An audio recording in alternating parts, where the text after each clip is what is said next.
Hey guys, how's it going? With the My Hero Ultra Rumble open beta test recently ending, I wanted to give you guys a review of the game so far, since I'm sure the game will be very different once it fully releases. First I'm going to go over the things I liked about the beta, then things I didn't like so much about it, starting with game balance. Now, by no means is the balance perfect, but what I really liked about playing the game this time around as opposed to the last beta was that nobody felt OP in a broken way. For example, in the last beta, I could just run around as All Might in the open areas and not worry about having a full team come at me because All Might was just that good. He could kill them all. But this time, with any character, if you found yourself in a 3-on-1 situation, you will 100% lose that fight. And while looting around the map, you have to be more aware of your surroundings in case there are any other players. This time around, even in 1v1s, it can be difficult. This is a complete 180 from the last beta, and I feel like this is a huge step in the right direction. The next thing I liked in the beta is the UI. Let me pull up an image from the last beta just to show you how much cleaner it looks. I like that this time around we have numbers for our health and shields, which we didn't have the last time, and I think it's very useful to see when you're getting low on health or shields and need to heal up.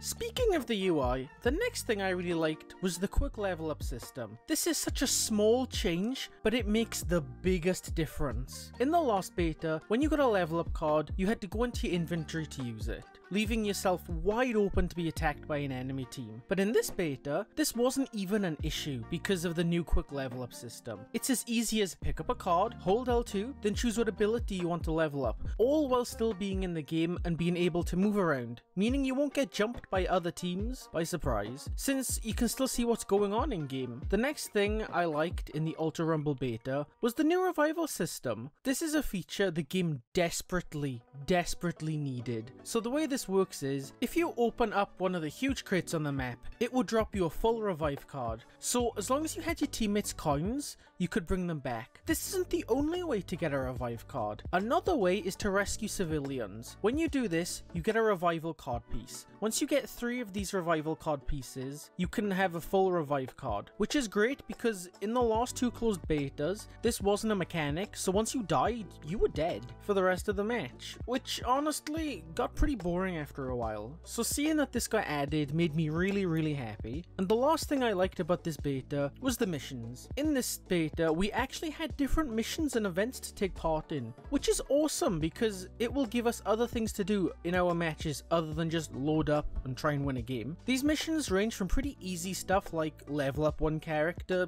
skill to level 5, to more challenging things like take out a full enemy team by yourself. The rewards for these missions are pretty decent too. They range from roll tickets to in-game currency and even costumes and mottos. Overall, like the other things I mentioned, these are all amazing things that make the game even better than it already was. But sadly, no game is perfect, and My Hero Ultra Rumble is no exception. Let's start off with one of the biggest things for me, and that was the wait times. In the last beta, the wait times in the lobbies were pretty much non-existent. The longest at most you'd have to wait for a match was like 2 minutes max. But this time around, I and a lot of other people spent upwards of 15 minutes waiting in a lobby for a game to start. This wasn't for lack of players either, since every time the lobby was full, for some reason, it just took so long for the actual matches to start. On average, one full game takes about 12 to 15 minutes to finish, meaning that there were times where I was waiting for a full game's worth of time in a full lobby for the match to begin. But to give the developers some credit, the last 2 betas were closed, the first being Japan only and the second being America only. So there was a lot more stress on the servers this time than there was in the past. But also, this is a beta, and while the game is 90% of the way there are still things that need to be fixed and optimized. So I fully believe that the load times when the full game releases will be much better. The next thing I didn't like about the beta was the revival system. Yes,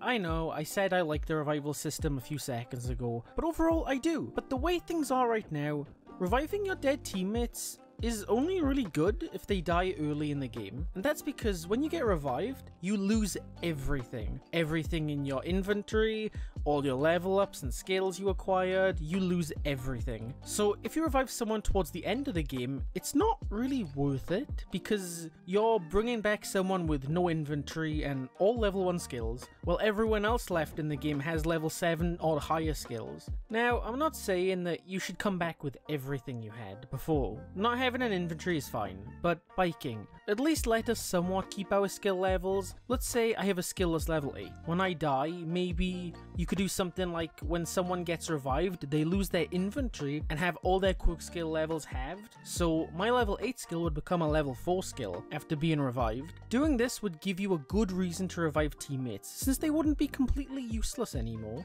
and overall would make the game much better. The next thing I didn't like in the game was the text chat. I don't know how you fumble something this bad, but they managed to. Now, I'm not saying it's broke or it doesn't work or anything, because it does. My problem is whatever safety chat block thing that they're using is seriously screwed up. What do I mean by this? Let me give you an example. So I was playing solo and I got matched up with some random teams, but one of the guys wasn't readying up, and we'd been waiting there for like 3-4 minutes at this point. So I went into text chat and asked them if they could ready up. When I sent this, I got a big pop-up saying I had used blocked words and couldn't send the message. After doing some testing, I figured out the word ready is blocked for some reason. So the next time I was on with my friends, we did some testing, so the word ready is blocked, yeah? The game has issues with the word, but the game has no issues with me telling someone to kill themselves, which is really screwed up. You'd think it would be the other way around, that this is something that seriously needs to be fixed. There were some extremely disgusting things that you could say in the text chat, and I am not saying them here because they are very bad, but whoever's working on that specific thing for the game seriously needs to re-evaluate it and fix it.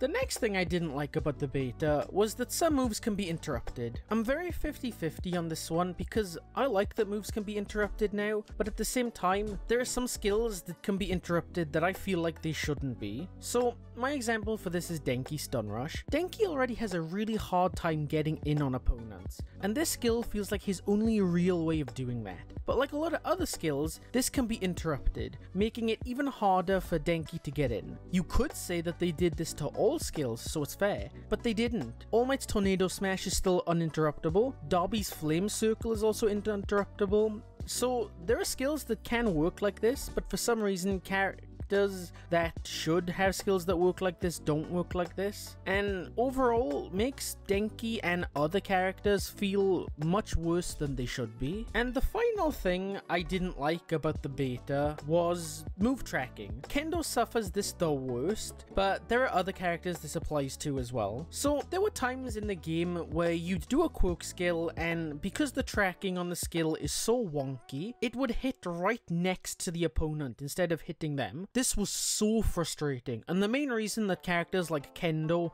are just not good in the game. I'm sure biking will fix this as long as people mention it in the feedback, but this one thing really put me off playing a lot of characters, because why play a character that can't even hit an enemy that's right in front of them? I know I said those bad things, but overall I do like My Hero Ultra Rumble, and think a lot of these issues will be gone or worked out once the game eventually releases. But all we can do now is wait for the full release. My name is Webb, thank you for watching, and I will see you next time.